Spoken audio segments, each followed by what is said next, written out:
et resurgere amor tuis et ita intrare in gloria sua.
A reading from the Holy Gospel according to John. Glory to you, Lord. The crowd said to Jesus, "What sign do you do that we may see and believe you? What work do you perform? Our fathers ate the manna in the wilderness. As it is written, He gave them bread from heaven to eat." Jesus then said to them, "Truly I say to you, it was not Moses who gave you the bread from heaven. My Father gives you the true bread from heaven. For the bread of God is that which comes down from heaven and gives life to the world." They said to him, "Lord, give us this bread always."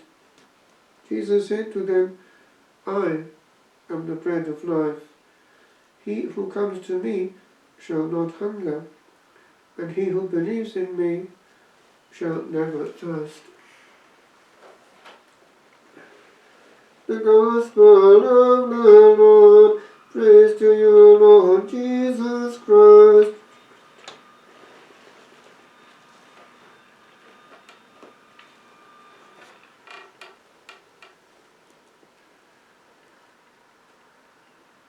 This word of the Son of Man could not be understood at the time. Indeed, towards the end of this discourse, many stop following him. They are scandalized. But he does not back down. Our faith is centrally Eucharistic.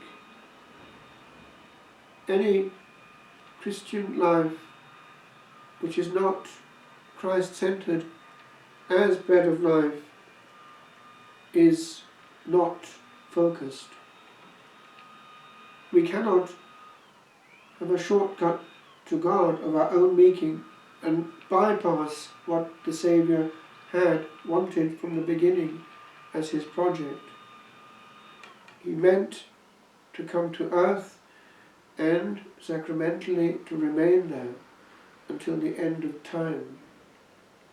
Hence there is a fundamental difference between the church that he founded and any human organization which, for whatever motive, has broken away from it and has lost that gift.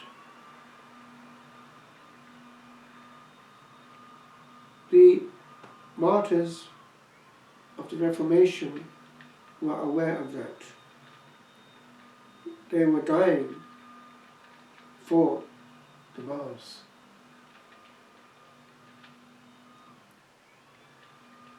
I remember in studies years ago in France reading this analysis of what happened in England by a Jesuit. It was well put together and very balanced. And it summed up the whole situation with this one-liner: les plus trompés, parce que les plus proches, the most mistaken, because the closest. Many of their instincts are Catholic in ethos, but to see the care that is given to the physical building, the preservation of what they have received, and the dignity of their worship. Good singing, good recitation of prayers, good preparation of sermons, and often very, very good care of souls. St. John Henry Newman was aware of the work of grace in his early years as an Anglican clergyman. He was a very good pastor all along.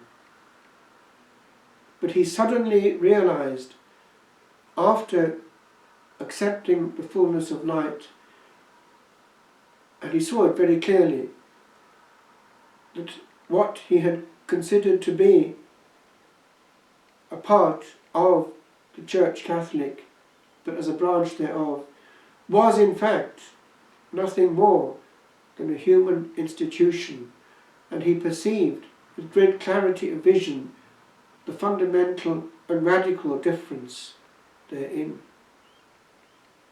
And so, even though at the time the Catholic Church was only embryonic in England, and the celebrations were not glorious compared with what he was coming from, his eyes could see more than the externals.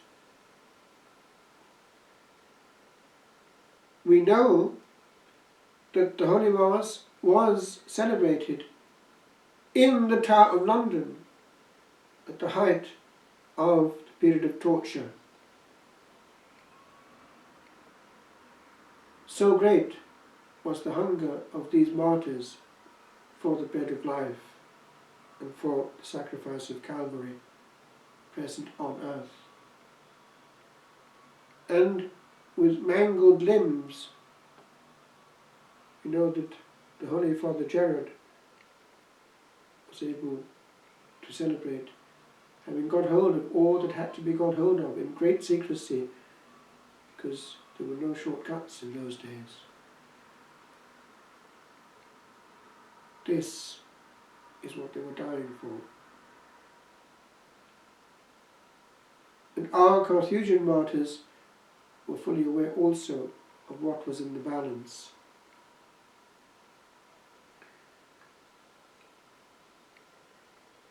A man from our area in North Wales, John Roberts, was in the Anglican Church as a young man. He studied at Oxford, but he went to Paris and was received into the Catholic Church at Notre Dame. He became aware of the importance of bringing back the heritage of the fullness of the Catholic Church to his native land, or at least to England if he couldn't get as far as Wales. And he, with others, got involved in the perpetuation of the glorious Benedictine tradition.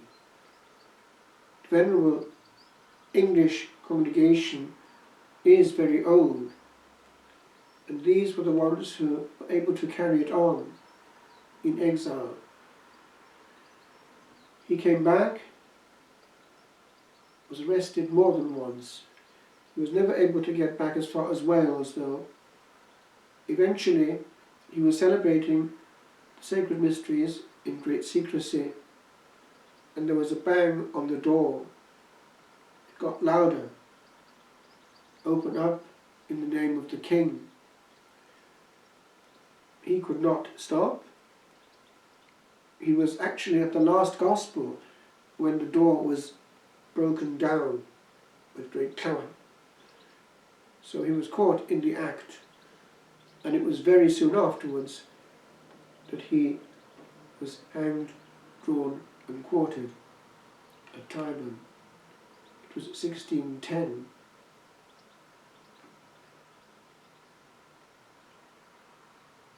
We tend to forget this great army.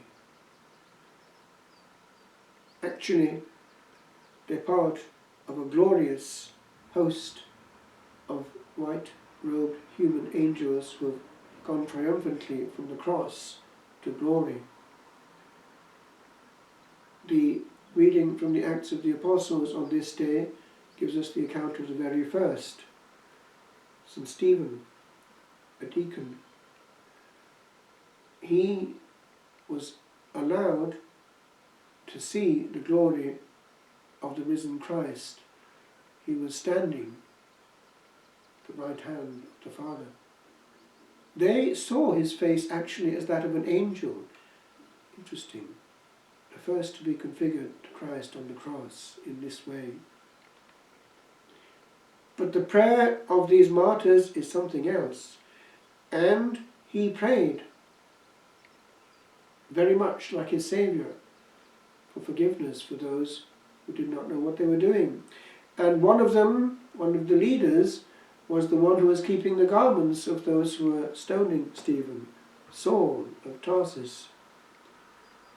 And that prayer of Stephen obtained his unexpected U-turn not much later in time.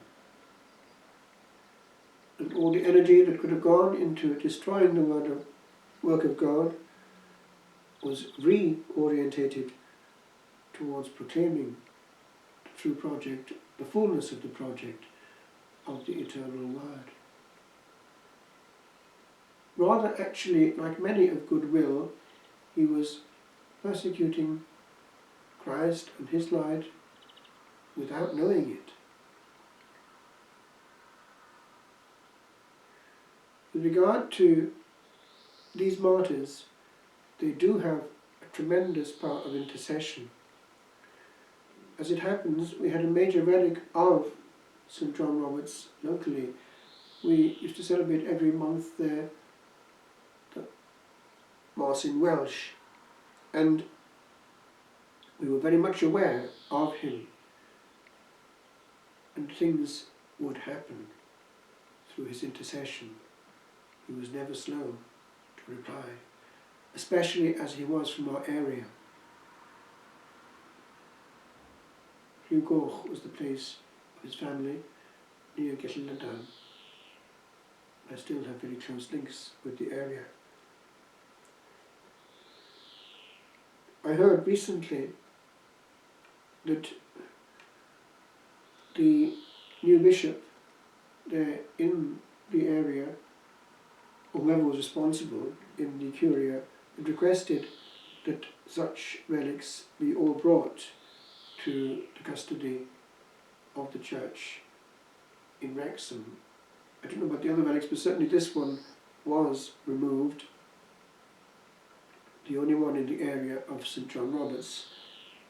And I heard recently that something had happened since it was removed. It has started to disintegrate after remaining intact perfectly all these centuries. It's very similar to what happened to our miraculous crucifix at Sant'Antimo when I was ordained in Italy. Some years ago, the local authorities wanted this removed from the church and put for safekeeping in a local museum. and the Lord intervened.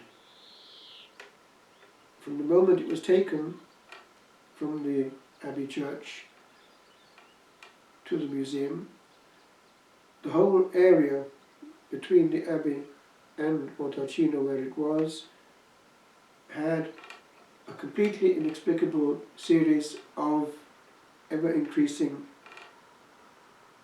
little earthquakes, tremors, which were dramatic for the local people, and so much so that with great insistence they bombarded the authorities to place the crucifix back where it had been all these centuries.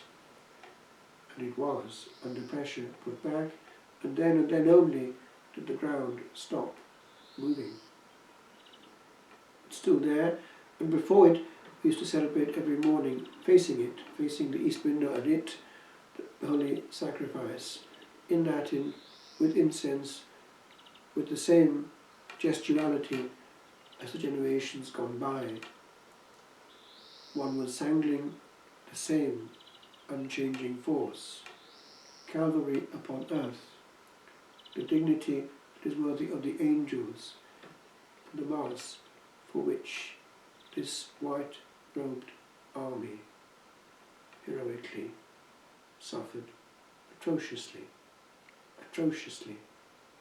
and died.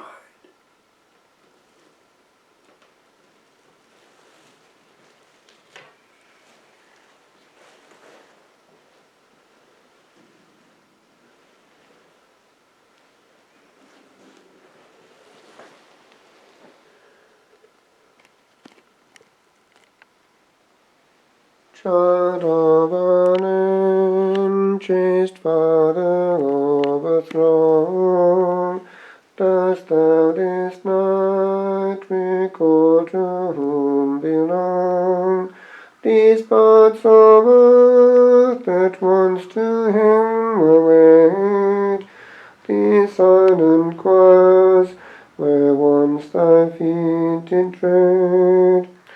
Dost thou still hear the echo of this pause in ancient song that long flew tween the pores of heavy stone where buried lies a patient spring, an old familiar smile? O Babintir Atharin Tadani Agovi Normanat Goviadi Agrovi Grimidandon Maitharoist Augrendios Dega Canadivos Roist Emainam vine bedrot behoin, agras legint, geliast wide roin, agnoin on avnaira berthem, reune with one win,